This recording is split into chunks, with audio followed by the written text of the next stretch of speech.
So thank you for taking the time to join us today. This is our second webinar session in our In Motion webinar series. And today we're going to be bringing to life some conversation about our two recent publications that we've made available through our website. That relates to Return to Work Coordination and Return to Work Programs. And today, joining me on my left is my colleague, Vicky Grice. Morning, Vicky, how are you? I'm well, thank you, Trevor. Very good, very good. Vicky is our Return to Work specialist, great wealth of knowledge and expertise in the space. And I've asked Vicky to join me today to have a bit of a chat about this and for her to share some information with us in relation to those two topics. Vicky, so tell us, where have you been, what have you been doing, and where does your experience come from? Morning, Trevor. Thank you. So my experience spans over 20 years, which is a long time, and I actually started working in a claims consultant role with an insurer, actually back in the 19 something. Oh wow! So you've been around the track for a long time. Yes, Well, that's a benefit to us. I won't give it away. But I did that role for 7 years, and I actually then moved on to from the claims management role to an employer role. I was given an opportunity by a client of mine, which was Fairfax Media, to move across to them and help them get their systems and processes started, and actually was in a group workers' comp manager role where I managed New South Wales and Victoria. Moving on from there, I actually started working at Primo Small Goods, which hopefully most of you know because they make your frankfurts and sausages and your Christmas ham. So I did a role of New South Wales claims manager and actually ran a team of return to work coordinators. And that role taught me quite a lot about managing claims because I actually, back in that time, it was under the retro paid loss scheme. So I learned how to manage claims through that scheme. From there, I actually just did a 12-month maternity relief contract at Staples Australia, which is now Wink Australia, where I managed injuries, claims, premium renewal for Australia, and as well as I managed their injuries in New Zealand as well. So expanded my knowledge there a little bit more. And then my last role was actually with Kmart Car and Auto Service, which is now known as MyCar, and I managed their injuries nationally across all states and territories in Australia. So that's when I learned all the different legislations. So every injury you have to put a different hat on and learn what state you're in and what claims you're managing and what you need to apply. So, and that's actually where I met Trevor, and now we have moved on to MTC and helping our clients in the motor trades industry. Excellent, thanks, Vicky.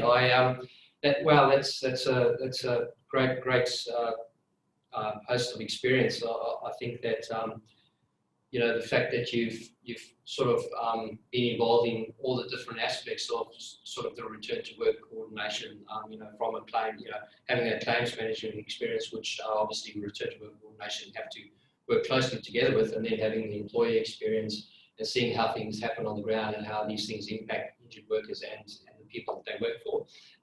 It's obviously a really great bit of experience to have, and you've clearly been around, so that's great. So excellent. So thanks for everybody for completing that. That just gives us a bit of background as to who we're talking with today. So Vicky, look, let's get straight into it. So as we know, in July we put out an In Motion publication about return to work coordination, and that publication was really about just giving some knowledge and information to the industry about the return to work coordinator role, what return to work coordination is about, and how to make it the most effective function within an organisation. And then in August, we put out our information about return to work programs. So those go hand in hand. Obviously, they exist. One can't exist without the other. And that's in essence what we want to chat about today. Just for the benefit of audience that haven't been on a previous webinar, my name is Trevor Ballantyne, and I'm the General Manager of Operations for Motor Trades Care. And Motor Trades Care has been around for about a year and a half now. And what we've been working on for that period of time is going through a program of discovery where we've been out into the industry, and we've worked with a number of employers to understand what the experience is around return to work and work health and safety and injury prevention. And we did this with the purpose of trying to identify what types of strategies or initiatives we could be looking to build or make available to the industry to help them in that space. We work very, very closely with the Motor Traders Association of New South Wales, and we're actually their provider of choice when it comes to specialised work health and safety and return to work consulting for the automotive industry. So we thank the MTA for their supports as we move along in this journey. So I think, should we just get straight into it? Why not? Excellent, right. So let's start with a really simple one. What are the obligations for return to work for employers in New South Wales, Vicky? Well, Trevor, there's a few, and obviously we are talking about the Return to Work Coordinator and the Return to Work program today. So one of the obligations is for an employer to have a Return to Work Coordinator in place, and we'll cover that in a bit more detail later. An employer must have a Return to Work program in place. You also need to inform your employees on how they can report an injury and also make a claim for workers' compensation. When an injury does happen, your employees need to know, you'll need to ensure that you provide them with first aid treatment and give them appropriate care. You'll need to notify your insurer.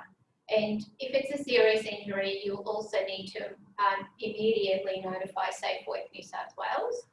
Any injuries, you have to keep a record on either an incident register form or a register of injuries form, and you need to take the appropriate steps to support your employee to recover back at work. Trevor, so those are the key obligations. There are quite a lot more, but those are the key obligations. Excellent, thanks, Vicky. That's great. So let's move into the next very simple question. So what is return to work? What is a return to work coordinator? Yeah, so a return to work coordinator, I'm going to use the definition provided by the State Insurance Regulatory Authority, which we know as SERA. So SERA defines a return to work coordinator as a person appointed by an employer who's responsible for implementing your organisation's return to work program. So again, I'll cover that in a bit later. So that person is actually the key person that manages all work-related injuries or illness that happens in your organisation from the beginning to the end. And the role has been designed to enable employers to meet the legal obligation under the workers' compensation legislation. So it's there to benefit the employer and it's there to benefit the employees. Excellent. So I suppose that despite not just about the legal obligation, but we obviously recognise that that type of role in any organisation is absolutely critical to helping injured workers recover from the injury and get them back into the workplace and hopefully return to pre-injury duties. So in essence, what does a return to work coordinator do for an organisation and injured workers? They actually do quite a lot, Trevor, and I'm going to cover and break it up in 4 different sections. So initially, when an injury takes place and the return to work coordinator is notified, you need to, like I mentioned previously, offer first aid treatment. You need to make sure that you look after the person straight away and offer them the care that they need. One of the key things that you need to do is make sure that incident report is completed. Of course, the main goal is to look after the person. The paperwork can wait if it's serious and you need to look after the person first. If they need medical treatment, you need to provide access and how they can obtain that. You may even choose to take that person to the doctor yourself. You can choose to liaise with the doctor beforehand to discuss suitable duties options available in your workplace. And you also need to, of course, notify your insurer within 48 hours. So this notification actually, Trevor, means any work-related injuries, not just injuries where a person has medical expenses or time loss. Okay. So all work-related injuries actually need to be notified regardless of whether it costs any money or not. So that's, I'll put that down as early intervention. So that's when an injury takes place. And sorry, Vicky, just in New South Wales, when you talk about the insurer, are we referring to iCare? We are referring to iCare as a nominal insurer, but as we know, iCare has outsourced that to authorised providers. So we've got EML, GIO, Allianz and QBE, I believe. There are the current insurers in the system at the moment. So whoever is your insurer, you need to follow the process for notifying it. And iCare on their website actually has the links available to report an injury, so you can follow that quite easily. So the next step is the recovery at work. So if a person needs to go see a doctor due to an injury, the doctor will normally issue what's called a certificate of capacity, which shows what's the injury, what treatment's required, and what the person's fitness for work is. So the return to work coordinator's role is actually to assist that person to return to work. So if they have some capacity and they need to be on suitable duties, the coordinator will need to consult, identify suitable duties, talk to the supervisor or manager and the worker and prepare a recover at work plan. So there's that initial return to work process. We know that evidence shows that recovering while at work is actually good for the mental and physical health and well-being of a person. So we want to include them back into the workplace if they're medically able to do that as soon as possible. And the whole recovery at work process requires continuous monitoring, reviewing and supporting the employee until they're fully recovered. But we also know that sometimes employees are not able to recover and return to their pre-injury duties. So if they have permanent medical restrictions, the coordinator also needs to assist that person to be redeployed, whether internally within your organisation or externally outside of your business with the assistance of the insurer and a rehabilitation provider. So that's the second one.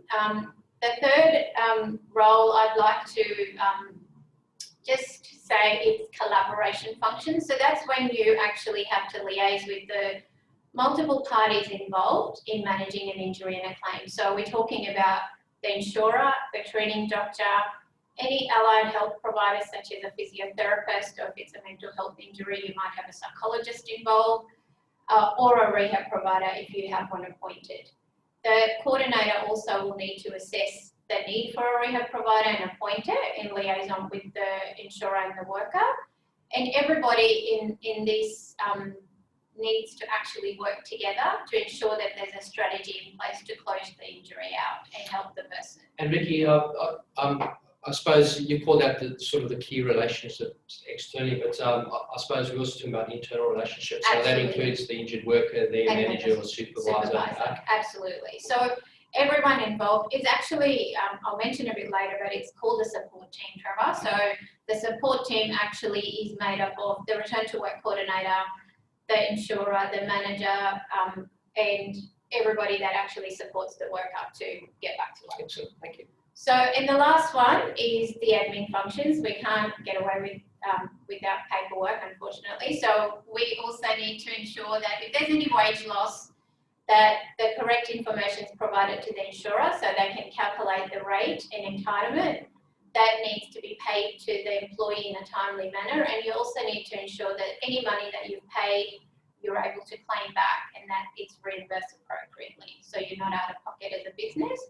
You need to ensure that you keep confidential case notes and records and maintain privacy, because medical records need to be maintained private and only be accessed to people who need to know. And you'll need to keep their return to work file separate from their personnel file. So I guess in a nutshell, the role is everything that a person or a return to work coordinator actually needs to do to support an injured employee recover in the workplace. So everything that I'm talking about today is actually from the CIRA website. So I'd recommend that you refer to the website. And like Trevor mentioned earlier, we also have written the bulletin for the Return to Work Coordinator role in July. So please go to our website and read that as well. So Trevor, that is the role. Wow. That actually, there's quite a lot involved. I'm sure I've missed some. Yeah. Well, look, that's very comprehensive. I suppose, Vicky, just touching on one thing that you spoke about a little bit earlier, and the recovery at work, and recovering at work with good work. I suppose times have changed. You know, in the past we used to see a lot of people have unfit certificates of spending long periods of time out of the workplace, and you know, we've evolved since then, and we've applied more of a sports science approach to workplace injuries, and the fact that everybody recognises now that we sitting at home, lying on the sofa and being inactive because you're carrying a particular injury is not great for you at all, and that continuing to move and being engaged and having that social paradigm by being in the workplace with your colleagues and being involved is really, really important to that recovery process. Absolutely, Trevor. Well, now that we know what the Return to Work Coordinator role is, I suppose you really need to know how to go about doing it. So when you start thinking about training and knowledge or expertise or skill sets or ability to be effective in this role, what does that look like for a Return to Work Coordinator? So first of all, when an employer appoints a Return to Work Coordinator, you actually have to ensure that person has the relevant skills, training and experience to do the role. So to be a Return to Work Coordinator, you actually need a certification. And the best way at the moment to get a certification is CIRA offers a free online training, and it has 14 modules to help Return to Work Coordinators understand their role and the employer's obligation under the legislation. So at a minimum, the appointed person will need to undertake this training. Of course, the aim of this training is to educate and inform. However, gaining skills is only developed over time, which comes with experience. So the more you do injury management and return to work, the better you'll get at it. So just on a side note though, there are organisations that offer classroom style training sessions, which probably happens by Zoom at the moment because of COVID. But this will be at your own cost. So if you want to access the free session, you're welcome to do that. And the modules are broken down, so you can allocate, half an hour a day to do it over a couple of weeks. So talking about the elements that actually make the role effective though, it actually requires a person to have quite a few abilities, and I'll cover that. So to be a coordinator who's effective in your role, you actually need to have an ability to communicate clearly, which means you need to listen and respond with respect. There are lots of parties involved, so you need to make sure that you consult and you collaborate with everybody. And if there are issues that comes across, you need to be able to resolve those issues. Of course, we know that recovery at work at times doesn't go smoothly. So when you come across any barriers, you need to be able to develop solutions of how to overcome them and how to work at helping the employee keep on the recovery at work track. You need to be organised and skilled in time management. And I guess, Trevor, our experience has been that the Return to Work Coordinator role is actually an extension of somebody's existing role in the business. So for example, most of the businesses that we've worked with, it either sits with HR or payroll. So you're already doing quite a large role already, and then you have to do the Return to Work Coordinator role, which actually takes quite a lot of skills and abilities and training. So you need to be organised and very skilled in time management. You have to be proactive. You actually have to drive the process. I would recommend don't wait things to happen. Make it happen if you can help Of course, sometimes things are out of your control, but always have a strategy in place to keep moving forward with the plan. You need to have knowledge of the New South Wales legislation and understand what is the employee's obligations that you are trying to fulfill in that role. And of course, lastly, you need to understand everybody's roles and responsibilities so you know that everybody involved in the process is doing the right thing and doing what they're required to do. So I guess I don't want to overwhelm you with this, but the takeaway would be is that you don't need to know the ins and outs of the legislation, but you need to understand that the claims management process actually interlinks and runs parallel to the recovery at work effort to get somebody back at work. So a return to work coordinator's role is to support recovery at work. Then you've got other parties that support that, but then you've also got the insurer who plays a key role in supporting the return to work coordinator with the recovery at work efforts and also to manage the claim. So they both actually need to work together to achieve a positive outcome. So Trevor, that's the role in a nutshell. Okay, thank you. So once again, I just want to touch on one little thing there, Vicky, was you know, you mentioned training and knowledge is one thing, but developing sort of the skills and the expertise comes with experience, and obviously because of the nature of the role, the experience is managing claims. So it's a bit of a double-edged sword. You know, you want to grow your expertise and your effectiveness as a return to work coordinator, but you don't want to do it at the cost of somebody having an injury. So I suppose for an employer and somebody doing that role, there are opportunities to reach out to other industry return to work coordinators and seek opportunities for mentoring and coaching and to help develop that part of the expertise through that avenue rather than sort of racking up the claims numbers in your organisation. All right, thank you. So we've covered off the return to work coordinator and the role. I suppose one of the questions we probably need to address now is, does every business in New South Wales have to have a return to work coordinator? That's a good question, Trevor. We've spoken about having one, but do you actually need one? So if you are a Category 1 employer, which is categorised by CERA, yes, you must appoint a return to work coordinator. So what is a Category 1 employer? Category 1 employees meet one of these criteria. So one, you have an average performance premium of over $50,000 a year. Trevor will touch on that in a minute. You're either self-insured or you're insured with a specialised insurer and you employ more than 20 people. So typically medium to large employers fall under Category 1. Category 2 employees is simply defined as one that is not described as a Category 1.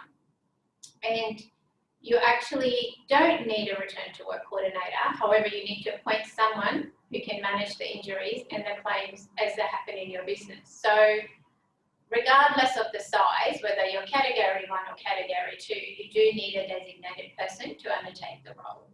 I'd recommend if you are a Category 2 employer, even though you don't need to undertake the training, I'd highly recommend that you do, because it is always helpful to have the appropriate training, knowledge and skills to undertake the role, and it will actually help you in your business to know that you're doing the right thing.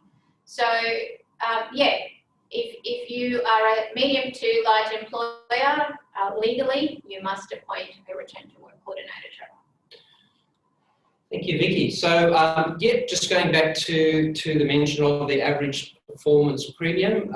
Just for the audience, average performance premium is basically your base workers' insurance premium, which is calculated by your total annual wages against your industry classification code, which gives you that value. If that calculation is $50,000 or more, you would be considered a Category 1 employer. So, we're going to move on to return to work program in a second. I'd just like to summarise the section on return to work coordination. So we're just going to pop up a couple of key points there. So I suppose the key takeouts for the audience today is that if you're a Category 1 employer, you must appoint a Return to Work Coordinator. If you're a Category 2, you need a nominated person. The Return to Work Coordinator should complete the SERA online training, which we mentioned is freely available. And as Vicky said, we highly recommend that even if you're not a Category 1, that your nominated person also completes that, because as we said, the processes are the same regardless of which category employer you are. So it's really, really important to help them develop that skill set. Once again, it's important, don't just stop at the free online training. Find ways to continue to support and professionally develop return to work coordinators, and offer them additional training and coaching and mentoring where that's possible. And finally, in terms of the return to work coordinator role, we think that out of all the activities and all the responsibilities they have, the thing that drives the most success in that role is the ability to collaborate and bring all the stakeholders together to drive the best possible outcome for the injured worker and the employer. So, Vicky, you can't do return to work coordination without a return to work program. So what is a return to work program? So in summary, Trevor, it's actually a written document that outlines your organisation's commitment and the arrangements that you've put in place to manage any work-related injury or illness. So in essence, it's a document that describes what you will do in the event that an injury takes place. Okay. So that's essentially what a program is. All right. And similar to return to work coordinators, does every business need to have a return to work program or documented return to work program? Actually, yes, they do. Okay, so I mentioned in the return to work obligation earlier that employers are required to have a program, and in fact, pretty much all employers in New South Wales are required to have a program, and you need to have one in place within 12 months of commencing your business. So whether you're a Category 1 or 2, you need a program. The requirement to develop the program for each category is slightly different, but your obligations obviously remains the same. You still need to do the same things to assist an employee. So what I might do is I'll actually talk about what is common to both categories of employers first. So both categories, you need to consult your employees, and you also need to consult any union representative that you may have in place. You need to implement the program, which actually means informing your workforce and providing them with appropriate training and education. So it's great to have a document, but if nobody knows about it, it actually is not effective and it's not implemented. And the program needs to be reviewed at least every 2 years. So what are the differences there? Well, we've already talked about one of them, which is the actual return to work coordinator role. We know that Category 1 employers need to appoint a coordinator, while Category 2 employers just need to appoint a person. And the differences there we've talked about already, but we recommend again that, regardless of the person, you ensure that they have the right training as an employer. The other difference is how the program actually is developed. So I'll talk about the Category 2 first. SERA's actually developed a template, a standard return to work program template for Category 2 employers. So what you can do if you fall under that category is you can download the template, you can adopt it or customize it for your business, or you actually also have the option to create your own using the standard program as a guideline. Category 1 employers, however, Trevor, have to write their own. They have to have a tailor-made program for their workplace. So I'm sure you're gonna tell us I why. will tell you that. But before we move on, I'm interested to know. You said basically all employers. That tends to suggest there might be some exemptions from having return to work programs. Yes, there is, but it's a very small one. So where some businesses may not require it. So I suggest that you refer to the CIRA guidelines to make sure that you're definitely exempt before you decide you're not, but I'll cover a couple of exemptions. So if you're a corporation and you only employ workers who are directors of the corporation, if you employ only workers that are your family members, if you employ, also if you're a business that only employs workers outside of New South Wales, or you actually have a written exemption from CIRA. So the exemptions are quite small. That's why CIRA guidelines actually say all employers in New South Wales must have a return to work program in place. And I suppose, Vicky, just with the exemptions for New South Wales employers employing people only outside of New South Wales, I suppose they just need to be aware of the return to work or workers' compensation legislation in the states that those workers are working, because that legislation may require them to have a similar program in place. So, absolutely. Okay, thank you. Right, so well, it's quite a bit of detail for employees to get their head around. So can we talk a little bit about you mentioned earlier, it's not so much the program itself, but how you actually go about developing it. So can you just touch on what that looks like for Category 1 employees? Absolutely. So I apologise in advance. This section is quite large, and I'm going to be talking for a little bit longer. So I mentioned already that Category 1 employers need to have a tailor-made program, and it actually needs to be in line with CIRA guidelines for workplace return to work programs. And the guidelines actually say if you are a Category 1 employer, you must follow the guidelines. So it's really not an option. You need to follow it. So in the guidelines, there are a number of musts and a number of shoulds. The musts are actually the obligations of the employer that are a must do. The should is best practice suggestions, which you should really seriously consider. So there's quite a lot. I won't cover all of them, but I will do my best to cover all the different sections required. So, but remember, when you go about developing a program, it doesn't need to be difficult or complicated.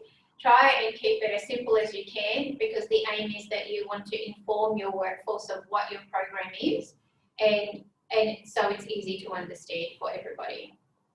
And one thing to remember though is when you do go about writing your program, you do need to consider employees that do not speak English as well, or English may not be their language, so you actually do need to consider that as well while you're developing it. So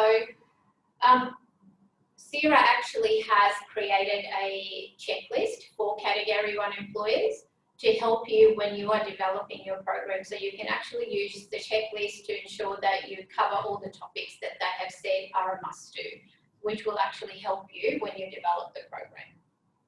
So I guess what does developing the program mean, and what does it actually include?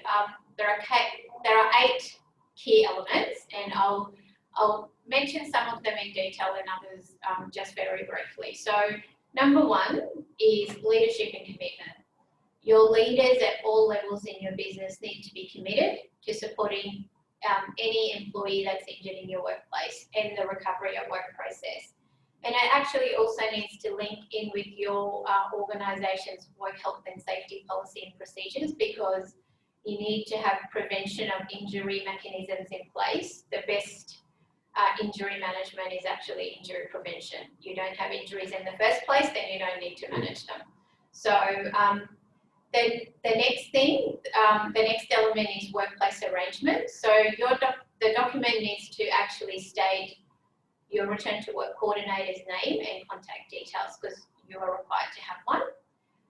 If you have a preferred workplace rehab provider, you can put their details on the program as well. But if you don't, you need to have a process in place as to how you will go about engaging a provider.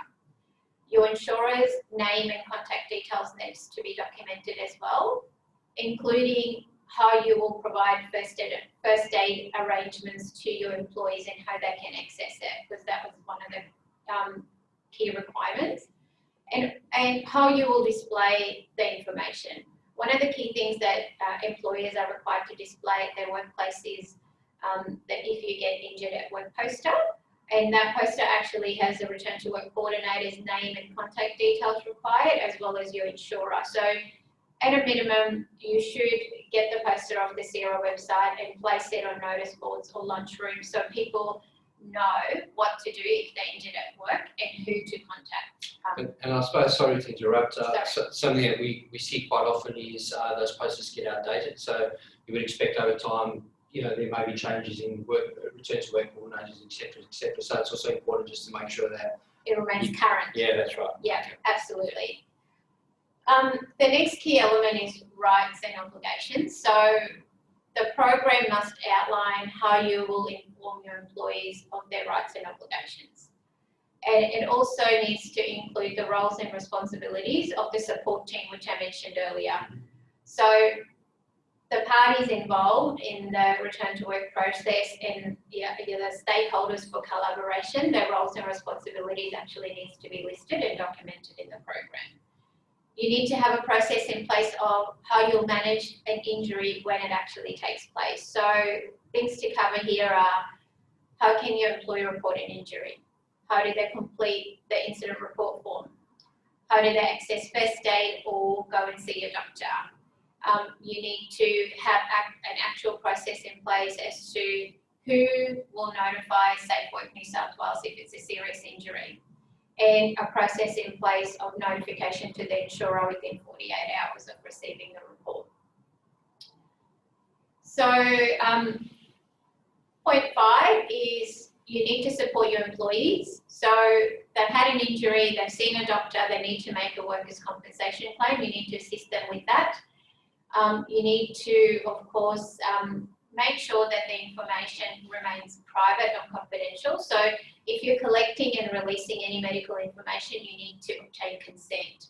And there's a lot of information about how to go about doing that. So you need to ensure that you follow the privacy requirements for that. And also, of course, if there's any wage loss, you need to have a process in place as to how you will ensure that the employee is paid in a timely manner. We've spoken about recovery at work. So recovery at work is very critical. We want people back to work as soon as possible, and your process needs to document how you will actually do that. So as an employer in New South Wales, the legislation says you must offer work that is suitable where reasonably practicable to do so.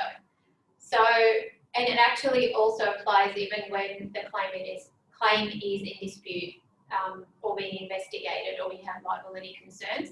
You must support the employee with recovery at work regardless of what's happening in the background.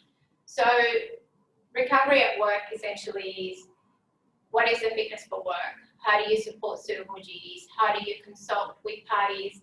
How do you consult with the doctor and develop a recovery at work plan to have the person back at work? That process also needs to include redeployment, which I mentioned earlier. If the person cannot get back to normal duties, you need to help them in another role within your business or external. And if you are actually considering termination of somebody's employment because of the injury, you need to have a process in place that's documented of how you're actually going to do that as well. So there's a requirement there.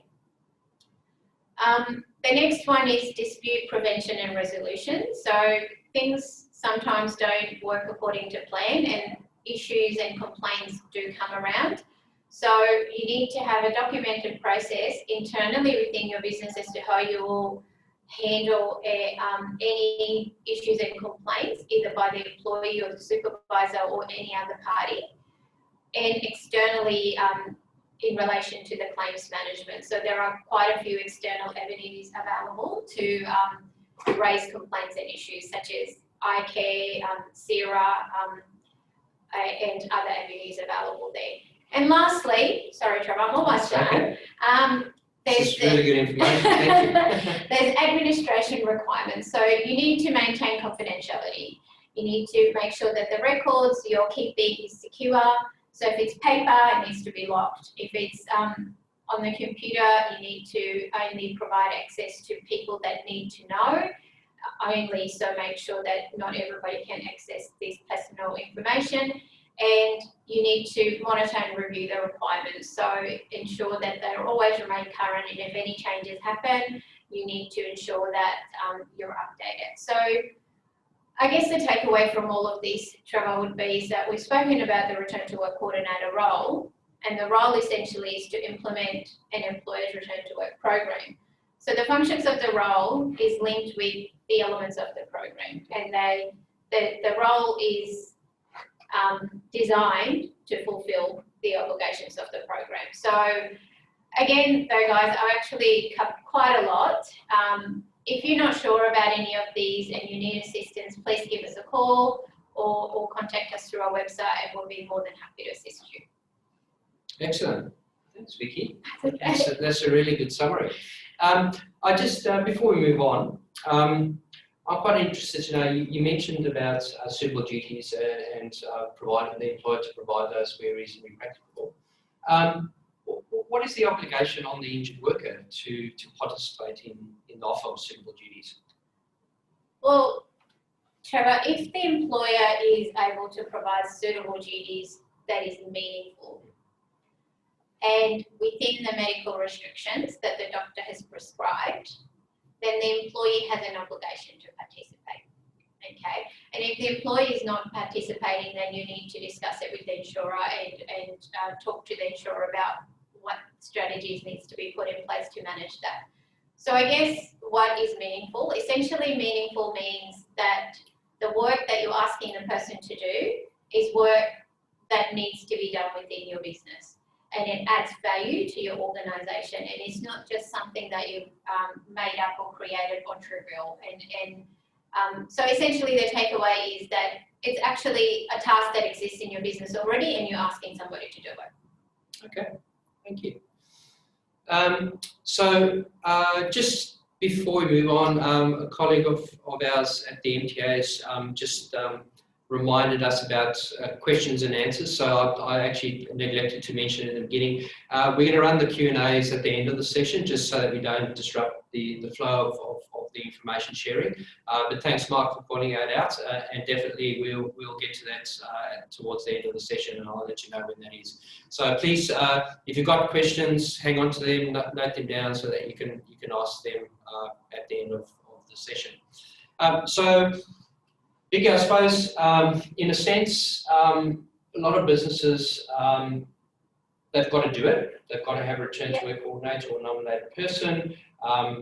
They've got to have a return to work program. It makes sense that they look after the injured workers. That's of course the priority there.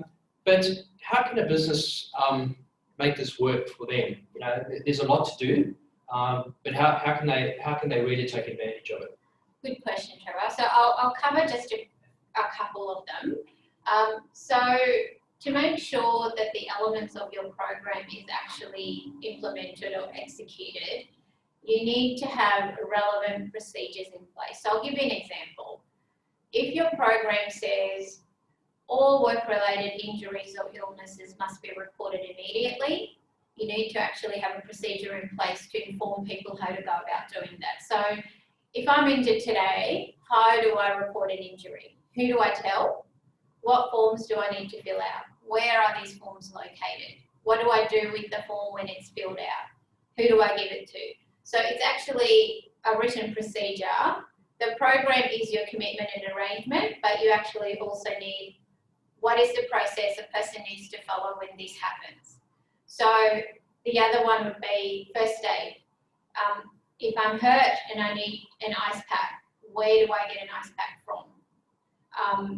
Where is my first aid kit located? Who is my first aid officer if I need more help? So things like that, you need to actually have a process in place in your workplace. So the other one is consultation and communication. So you need to engage your people when developing systems and processes, because you want to give them an opportunity to be involved and provide feedback, because having good engagement and getting people involved will actually get you the best buy-in and the best engagement.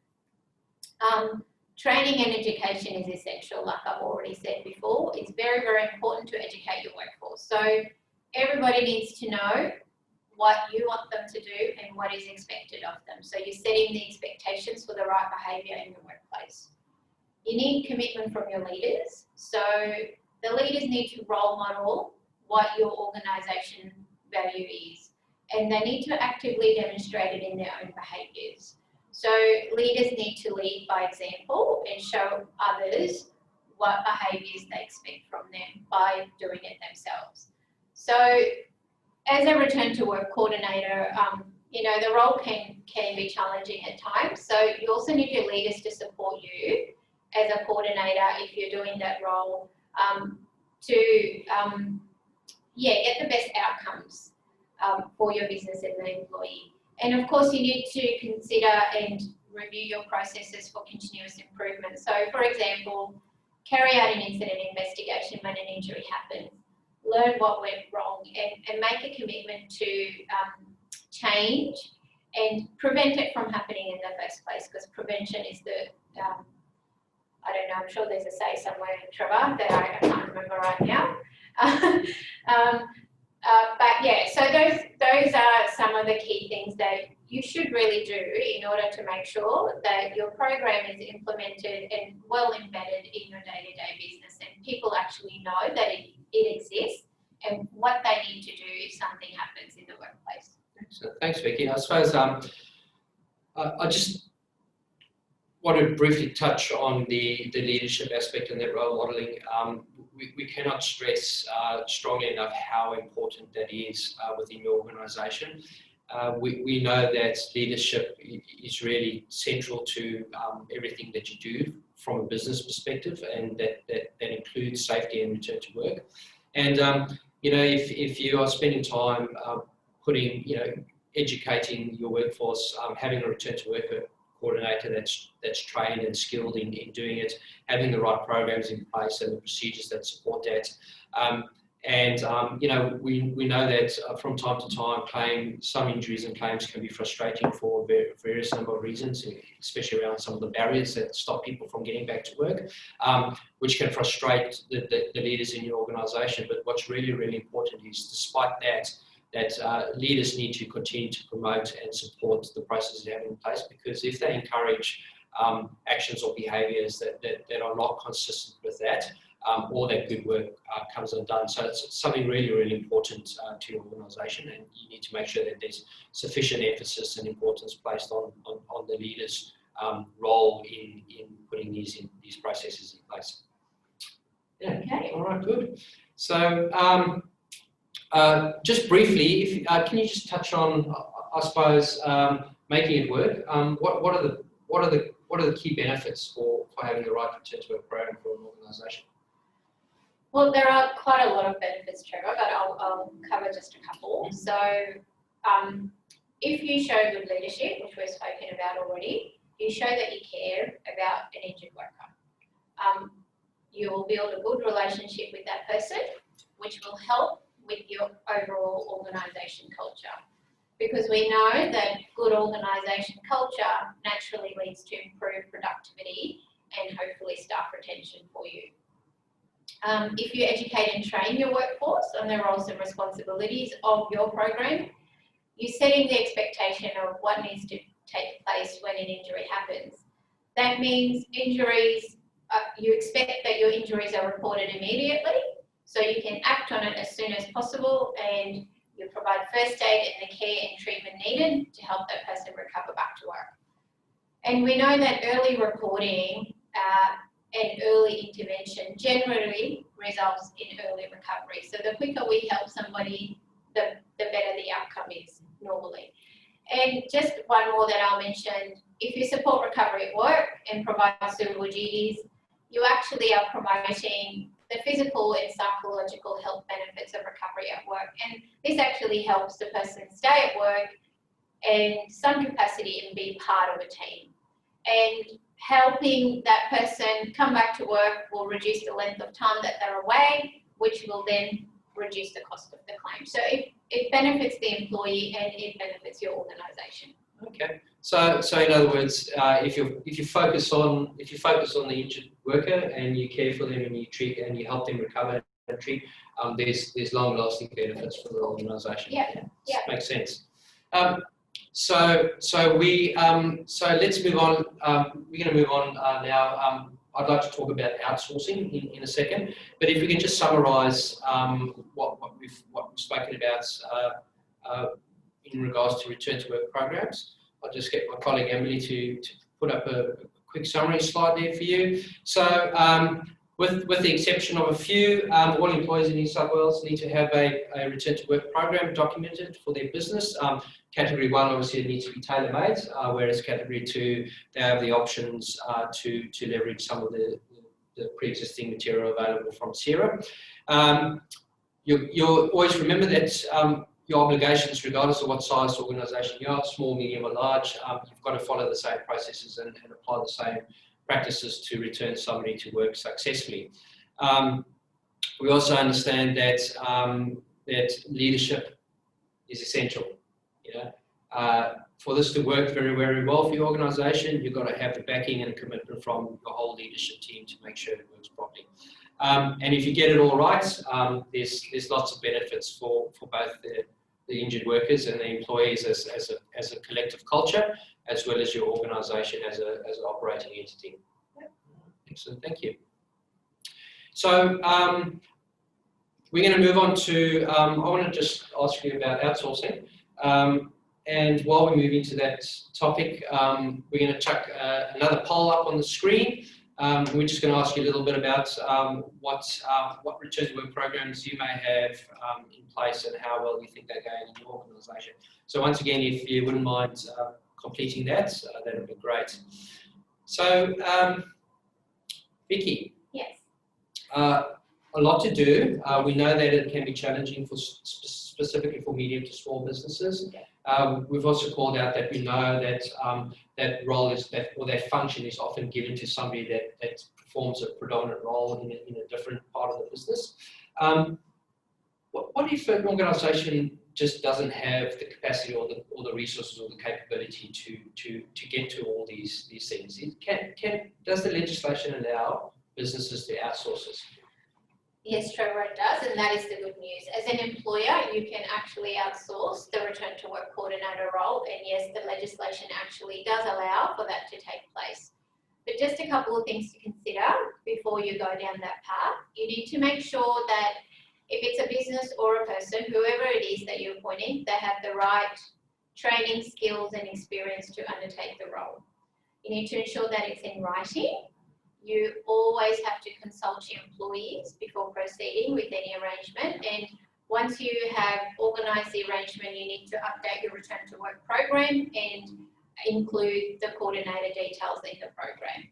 And we would highly recommend for your to actually have a service level agreement in place so you can make sure that you're getting a quality and effective service. So yes, Trevor, you don't have to do it on your own. You can actually get people who know how to do it well to help you. Okay, that's good. So thanks for doing that poll.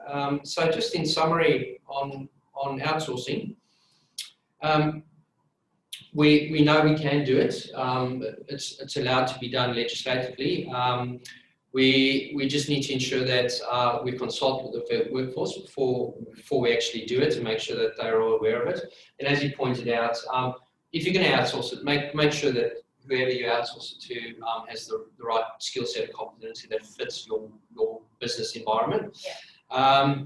Make sure that that arrangement is included in your return to work program, and you know, we believe that having a good service agreement with whoever you outsourcing the service to is in place so that everybody knows what the accountabilities are and what to expect from the service. So thanks very much. I think that we're going to put another poll up in a second while we finish our polls. We finished our poll, so save you from that. No more polls.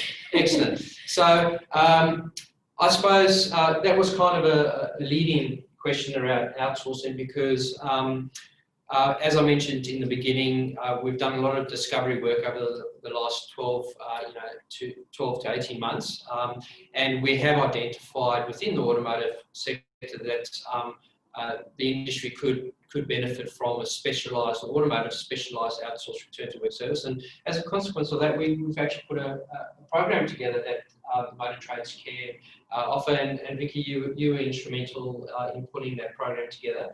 So this is an opportunity for you to tell the audience a little bit about our program and the options available to them.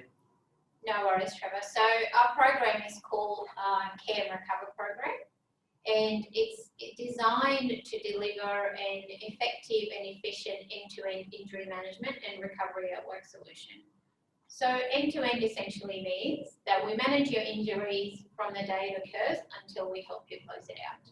So some of the things that we will do, not all of them, but some of them, is we get involved in your early intervention processes to drive early resolution. We'll notify all your injuries to the insurer.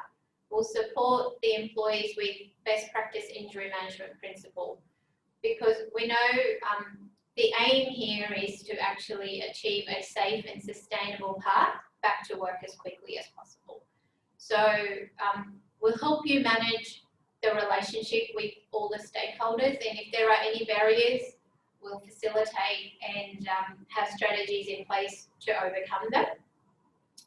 If you have a complex claim issue, we'll help you navigate and manage those. Sometimes we work with a client where they've had a claim that's open for quite a long time and they need assistance with that, so we get involved with helping them with an old injury as well as helping them with any new injuries that take place. We'll coordinate all those admin tasks that nobody wants to do. So, you know, the wages, reimbursements, invoices, and all those things that need to take place, we'll do it all for you. And we'll keep you fully informed throughout the process. So with regular updates and file reviews. And essentially, the program has been created to make sure that as an employer, you meet your return to work obligations. So while we're doing all of this though, as an employer, you still have a role to play if you outsource the return to work coordinator role. So you'll still need to ensure that you have a return to work program in place. You'll need to ensure that you have relevant procedures, that your leaders are committed in supporting the implementation of the program, that your workforce is educated and aware of their roles and responsibilities, and that you also need to support the recovery at work in your workplace. So we know all those things that we've already discussed needs to take place in order to have the best outcome for everyone. Trevor. Thank you. That's great. I suppose let's move on to opening the Q&A session now. So I just want to talk a little bit about what those benefits of outsourcing are. It sounds like, you know, being involved. I know it's a good option for industry that may struggle to have the capability or resources to do this themselves. I'd like to explore that a little bit if we can. Before we get there, I suppose let's just talk about our program and the fact that you know, it is designed specifically for the motor trade industry, and it's offered by, you know, our team of people that have got expertise and specialities in the automotive industry. It is an end-to-end product, so basically we do everything. We just require the employer or their nominated person on site to participate in certain aspects that we won't be able to physically do because we're not on the premises, as it were. As I said, you know, there's lots of benefits to outsourcing rather than having it in-house, and we'll cover those off. So for everybody, there's at the bottom of your screen, you will see there's a little Q&A button with a couple of little chat bubbles. If you click on that, you can ask your questions there. Please use the anonymous tick if you don't want to disclose where your question's coming from, which is perfectly okay. So while we're waiting for those questions to come in, Vicky, tell us a little bit about outsourcing and the benefits of those. There really are some great benefits to outsourcing, and I'll mention just a few, Trevor. So number one is obviously you get experts to help you manage it. You expert support and expert advice, and hopefully this will give you peace of mind and assurance that your injuries are being managed efficiently and effectively. So the other one is, we think it's cost effective because while you're outsourcing it, it actually gives you back time to manage it gives you time to focus on your business. Yeah, absolutely. It gives you time to focus on your people and your customers, and you can leave the return to work coordinator role to the person that you've designated them to do it. We know that getting people back at work reduces wages and improves recovery at work outcomes. And we know this will actually help you reduce the cost of the claim. So having an expert who's dedicated to actually driving that, early intervention and recovery at work, you'll see the benefits of that in your cost reduction of your claim. So we know that having people at work and the wage loss is what actually impacts your premium the most. So the sooner you get somebody back to work, the less it actually costs you as a business. And so, just a couple more that I quickly mentioned. You're showing care and support, which improves your workplace culture, and you're ensuring compliance. Yeah, absolutely. Two very important benefits, I suppose, if you were to summarise them all. I think what resonates with me there, obviously the care for the injured worker as soon as possible, and making sure that they're looked after and their recovery experience is as good as it can be. It's very emotive, so it's not nice to have an injury, and being well supported and looked after is really, really important. But then I suppose the other aspects is, because this is all that we would focus on, and we're not distracted by any other business activities, we are able to actually move those claims to closure more efficiently and effectively, which ultimately means that the impact on the organisation is going to be reduced. So you would probably find that the reduction, the savings in claims cost, as well as the savings in your own time that you would invest in trying to stay on top of all these things, certainly the benefits of an outsourced cost outweighs those. Okay, excellent. And having that person back in the workplace, you retain their skills and knowledge. You don't have to hire somebody else, and it benefits that person as well because they're at work and they're being productive. And we also know, that's a good point that you touched on, Vicky. We also know that the automotive industry does tend to have quite a high staff turnover rate. So you don't want to be increasing that turnover rate through natural people naturally moving on by having people injured and they can't continue to work for you. So that's a really good point. Thank you. All right. So. We're about at the end, so we've got a few questions that have come through. So we'll just go through them one by one. So the first one there, I've just got to lean forward a bit, so I can't see that far anymore. But we've got an anonymous question here, and they've asked, you mentioned suitable duties have to be meaningful. We are a workshop repairer. What are some of the meaningful duties we could give a mechanic with a lifting restriction? That sounds like a question for you. Good question. Now, of course, the duties that you give a person depends on all their medical restrictions. So we're talking about a person here who only, has a lifting restriction. So before you even consider what duties to give them, you also need to know what that person's transferable skills is as well. And remember, I mentioned earlier that you need to consider that whatever duties you give them needs to add value to your organisation. So I'll give you an example. So in this particular place, we have a mechanic who has lifting restrictions. Let's say it's 5 kilos, but they have no other restrictions, such as not able to sit or stand or other movement. So a couple of different things you could consider. You could ask him or her to move cars or test drive cars so they can help the other mechanics in the workshop. So your other mechanics can carry on other jobs while this person is just moving cars around. So when you say moving, sort of driving them into the workshops? Or taking it for a test drive, so it just improves the flow of work. So it just removes them from doing that particular task so they can do the mechanical work. You could use that person as an extra person at your service counter if they have the capability to do that. and provide service and advice at the counter to customers.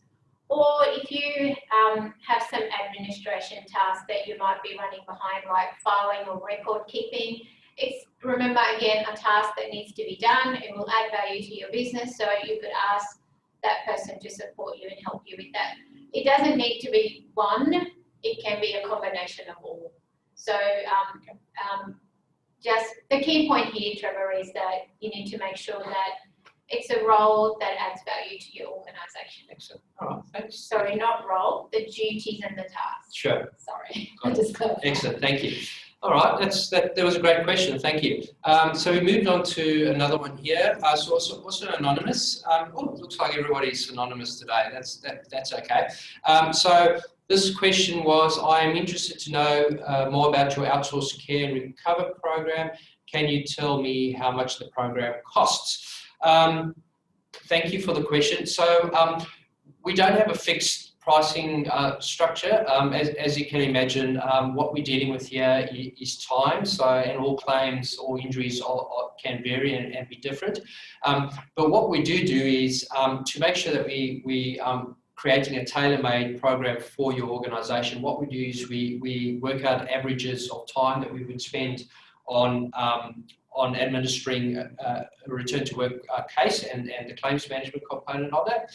And what we then do is we apply that formula to your claims and notification history over a 3 to 5 year period. And then what that allows us to do is work out what your averages are over 12 months.